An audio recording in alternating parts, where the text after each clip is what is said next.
C'est un mot qui caractérise bien les cérémonies funèbres, la vie, l'animation.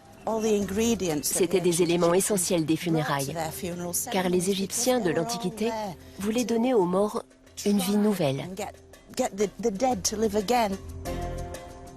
Par certains côtés, l'existence ici-bas n'était qu'une répétition de la vie éternelle, et l'enterrement marquait le passage entre ce monde terrestre et l'autre. Les morts devaient renaître, à l'abri dans leur tombeau. Il était donc indispensable que tous les objets dont ils s'étaient servis de leur vivant les accompagnent dans l'obscurité de la tombe. Ils devaient contribuer à ranimer l'âme du défunt et la conduire vers l'éternité.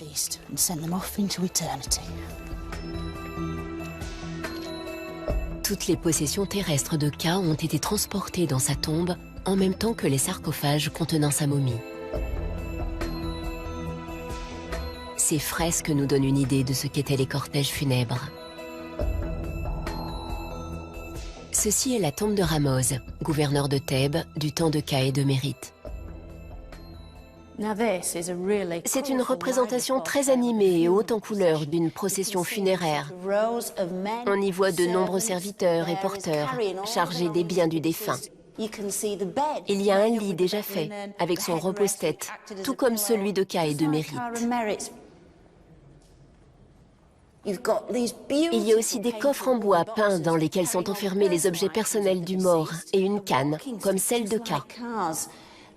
Et puis il y a un fauteuil, encore une fois très semblable à celui retrouvé dans sa tombe. Il y a plein d'autres choses, des flacons de parfum, des fleurs, de la nourriture et des boissons. Un enterrement de cette importance coûtait très cher, sans compter une autre dépense incontournable. Ce sont des pleureuses professionnelles, engagées pour faire des adieux les plus bruyants possibles aux défunts. Plus le niveau de décibels était élevé, plus le personnage était important. Leurs nattes sont défaites, et si on regarde bien, on voit qu'elles sont en larmes. Elles pleurent tellement fort que le col dont elles se sont maquillées les yeux coule. Toutes les femmes qui mettent du mascara le savent. Dès qu'on pleure, le maquillage coule. Eh bien, l'artiste l'a très bien rendu en dessinant des petits points noirs sur les joues des femmes.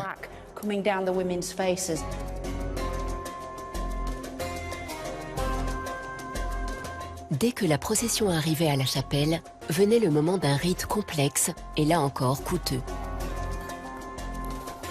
L'ouverture de la bouche, une cérémonie en 75 étapes qui avait pour but de redonner vie à l'âme du défunt à l'intérieur de sa momie. Pour cela, il fallait que les 5 sens soient stimulés.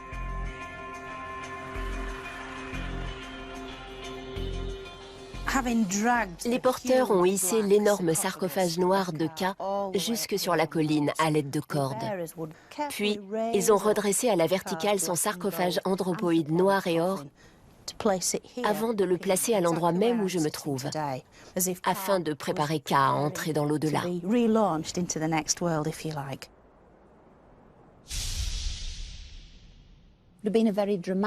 Ça a dû être très émouvant pour sa famille de voir Ka debout devant sa chapelle.